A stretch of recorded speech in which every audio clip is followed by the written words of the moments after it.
What do you think? Couldn't find one with a parrot on it? Arnold Schwarzenegger is having a baby, and Danny DeVito is sort of the proud papa in the new comedy Junior. It's one of 5 new films we'll be reviewing this week on Siskel and Ebert. Also coming up, action with Keenan Ivory Wayans, a children's movie with Macaulay Culkin, and Jennifer Jason Leigh as Dorothy Parker. I'm Roger Ebert of the Chicago Sun-Times. And I'm Gene Siskel of the Chicago Tribune. Cute is the word to describe Junior. In fact, the word cute might have been invented just to describe Junior, with Arnold Schwarzenegger and Danny DeVito together again, this time as colleagues who have developed a pregnancy drug that Arnold has taken. Your eyes may be drawn to Schwarzenegger in this scene, but DeVito's street-smart persona makes the comedy work, I think. The convention is tonight? Yeah. I told you it was tonight. Oh, Larry, please take me with you. No. No. You stay home. Get back in bed and just take it easy. No, Larry, you don't understand. I do understand. No. Please, listen to me. No. It's bad for business. I'm pregnant and all alone. Oh, will you stop saying that? Look, you're not pregnant. You got to think of this as an experiment. I'm gonna think of it like you swallowed a piece of gum. Tiny piece, dentine. Complicating the pregnancy is that the egg in the equation comes from the laboratory of another researcher, a doctor played by Emma Thompson, who proves to be a fine physical comedian, playing a shy klutz. Yes, sir.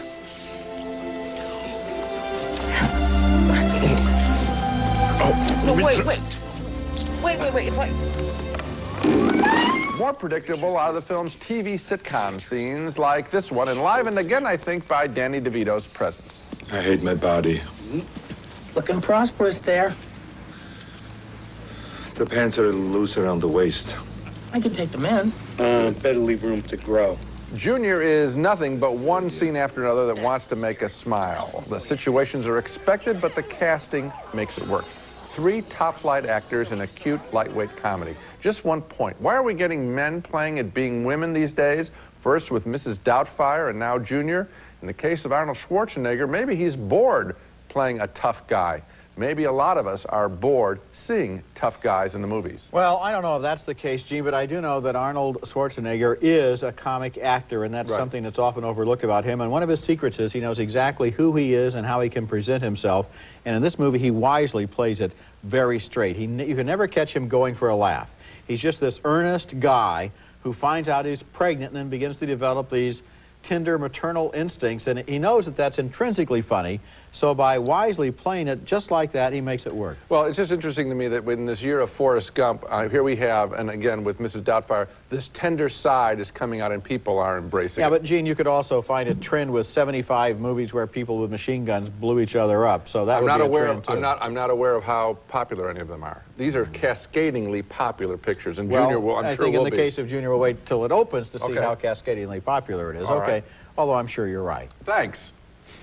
Next movie, and our next movie is named A Lowdown Dirty Shame, with Keenan Ivory Wayans, who wrote and directed this movie and stars in it, and in the process seems to have misplaced all of the cleverness and wit that he used on television for In Living Color. This is an exhausted retread of tired old ideas, a movie he could have made on automatic pilot, and apparently he did. Here's the setup, which we have seen in many other movies. Yes, it's the bad guys in the hotel room with the suitcase full of stolen loot, with the hero bursting in to steal it from them.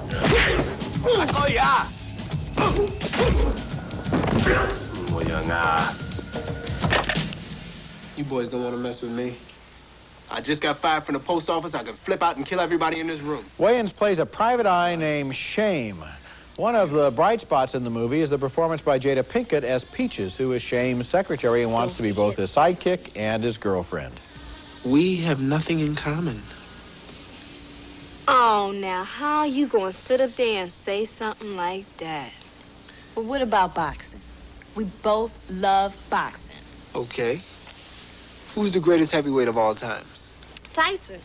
Mike Tyson. Mike Tyson is the greatest heavyweight of all time. That's right. You telling me Mike Tyson could beat Muhammad Ali? That's right. Mike Tyson can't spell Muhammad Ali. Sally Richardson plays an old lover of Shame's who is now mixed up in a criminal scheme. Peaches keeps a wary eye on her. You heard Shame again? And you better watch your back. The movie is filled with wall-to-wall violence and lots of guns, but there is one clever action sequence set in a sporting goods store.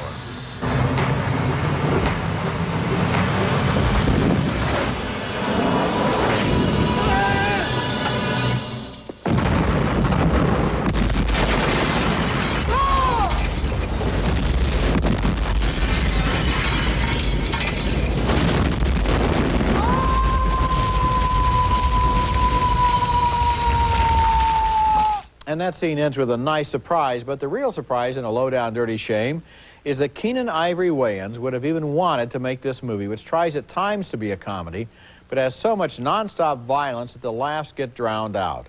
And the plot and dialogue are recycled from hundreds of other films. This is a movie that is completely unnecessary.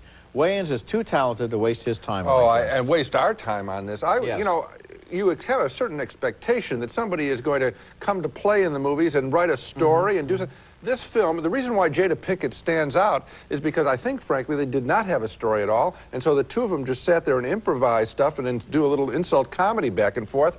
This is not a picture that should have gone to camera. It was not prepared. And furthermore, Wayans is not really protecting his career by making a movie like this because his name is kind of a brand name for people. They associate it with a certain level of intelligence and wit, and he's kind of cool. You wouldn't think that he would do something this stupid. A very sloppy piece of work. Coming up next, Macaulay Culkin goes to the library, and suddenly he's the star of his own animated feature. The Pagemaster is next. What is this?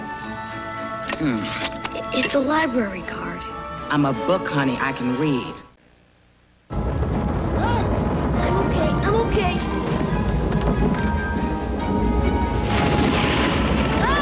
No, I'm not. That's Macaulay Culkin, of course, playing a fearful boy who faces down his fears through an adventure in reading in The Pagemaster. And the last thing I want to do is knock a movie that endorses reading. But I can't really recommend The Pagemaster. It's so flimsy, with Culkin going to the library where a fantasy world is unleashed for him, courtesy of librarian Christopher Lloyd. You're in need of a fantasy.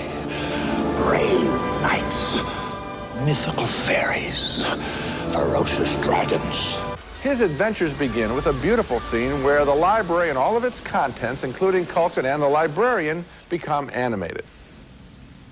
Oh. Wow.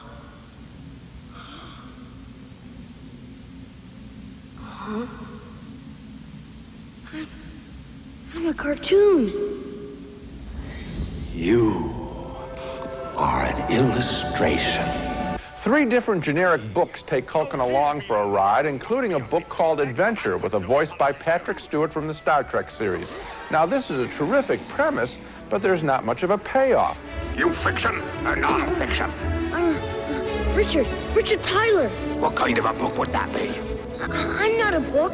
Another book is called Fantasy, with a voice by the omnipresent Whoopi Goldberg. I think she's overexposed in the movies these days. Again, I wanted a story more than just a character talking. What are you doing grabbing me like that and messing up my pantyhose?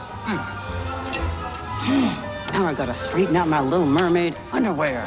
And the third book is called Horror. It's nicely drawn, but this movie is all introduction and very little follow-through. You mustn't judge a book by its cover. Look, he's smiling. Now, after we meet all of these characters, the Pagemaster wraps itself up so quickly I was really surprised, and I could only ask, is that all there is? This is such a wonderful idea for a film. I wish the payoff in story were there. It just wasn't for me. You know, you said this movie endorses reading, and it really doesn't, because it does take Moby Dick and Treasure Island and Jekyll and Hyde and turns them basically into video arcade games where the little kid's job is to kind of jump around and fight with the bad guys and come out in one piece. It has nothing to do with the real content of those books. Well, I guess what I'm saying is that it's set in a library, and so the sort of the impulse there. But boy, what a letdown. The message is go to a library and you can have as much fun as with your computer games. Okay. Another thing I didn't like, the animation is very dark and dreary. Did you notice that? It's like you're looking at it through a dirty window or something. The colors didn't pop up. I was just more stunned when the movie ended. Didn't you think, what's this? What's this? Yeah. Of course, they're bringing it out as a CD-ROM game the same day they bring it out as a movie. Well, maybe that's the level of thought that went into the project, is that make enough to sell the game. Because there isn't a full story here. A marketing project rather than a serious movie. When we come back, Jennifer Jason Leigh plays Dorothy Parker, who made a lot of people laugh, but she herself was not often one of them. Because I'm thirsty.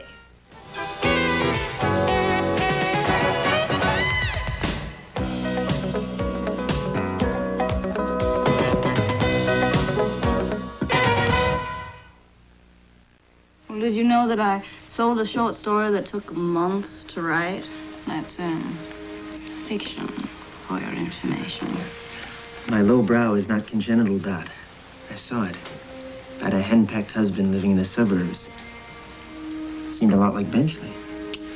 Jennifer Jason Leigh stars there as Dorothy Parker, the legendary wit who charmed and shocked New York in the 1920s. She meets her future lover, Charles MacArthur, played by Matthew Broderick in that scene from Mrs. Parker and the Vicious Circle, a new film by Alan Rudolph about a time when all of America appeared to eavesdrop on the witty conversation around a table in the New York hotel dining room where everyone seemed to specialize in put-downs and one-liners.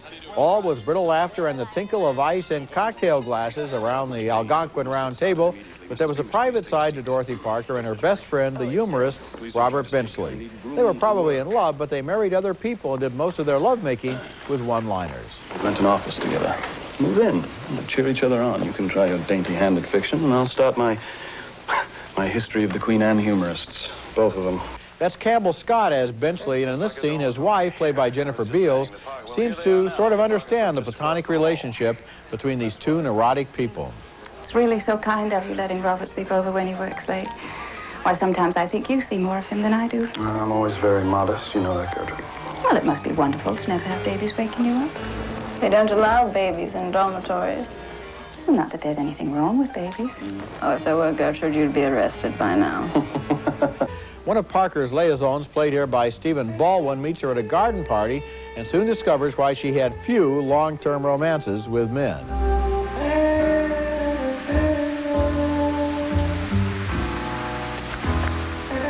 Oh, don't worry, Roger. I don't review rehearsals. There are times when Mrs. Parker and the Vicious Circle sounds like it was compiled from Bartlett's familiar quotations, but there are other times, many of them, when we sense the real pain and loneliness of this talented alcoholic outsider who uses her quick mind and biting tongue to keep the world at arm's length. It's a wonderful performance by Jennifer Jason Leigh, who gets it all in the voice, that dry, sad, sarcastic voice that comes from the little woman in the corner who hardly ever smiles.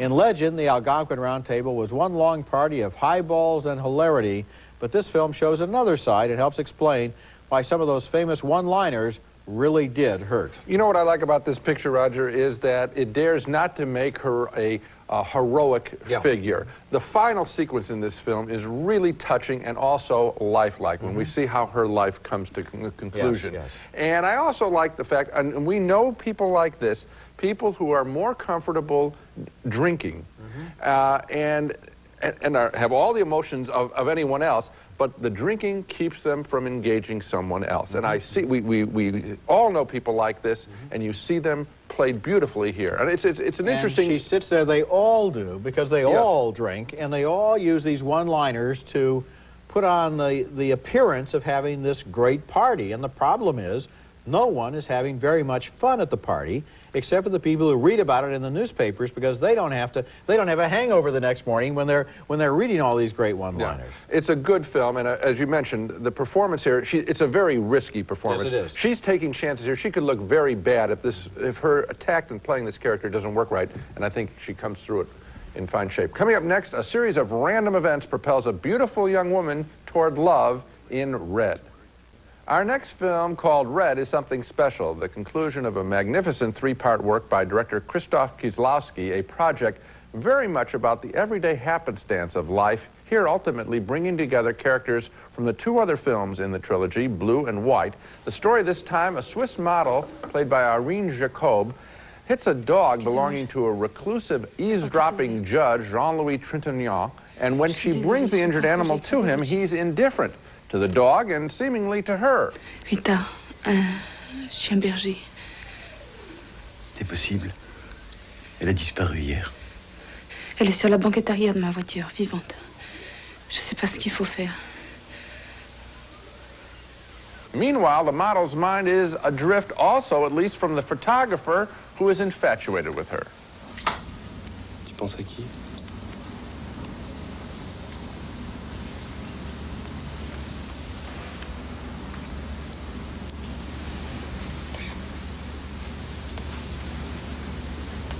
C'est pas toi.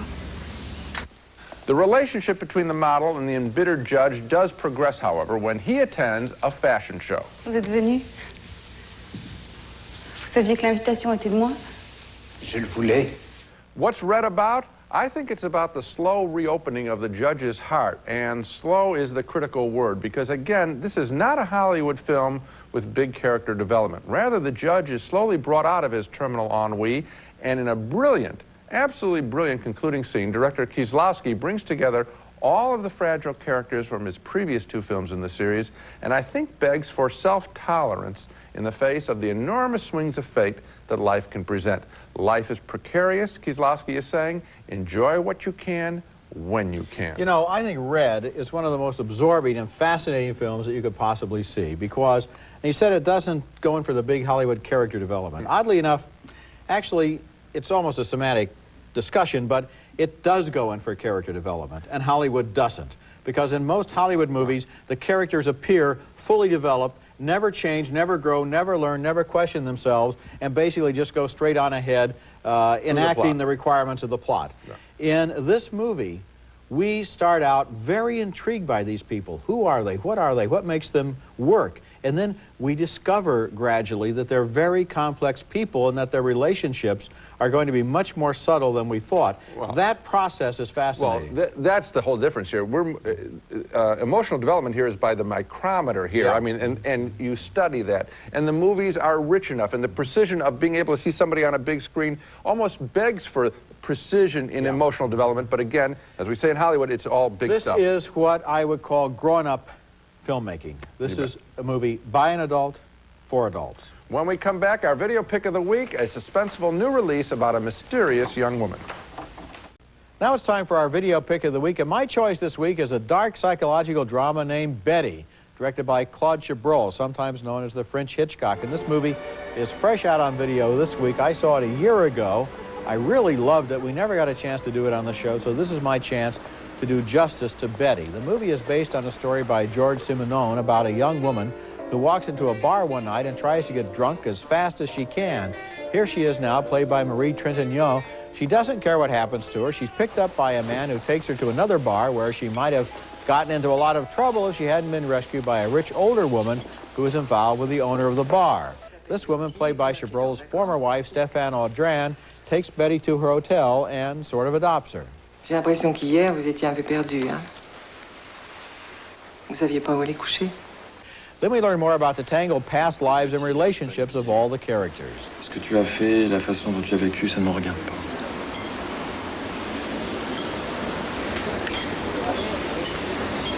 Moi, j'ai fait des choses vraiment pas belles.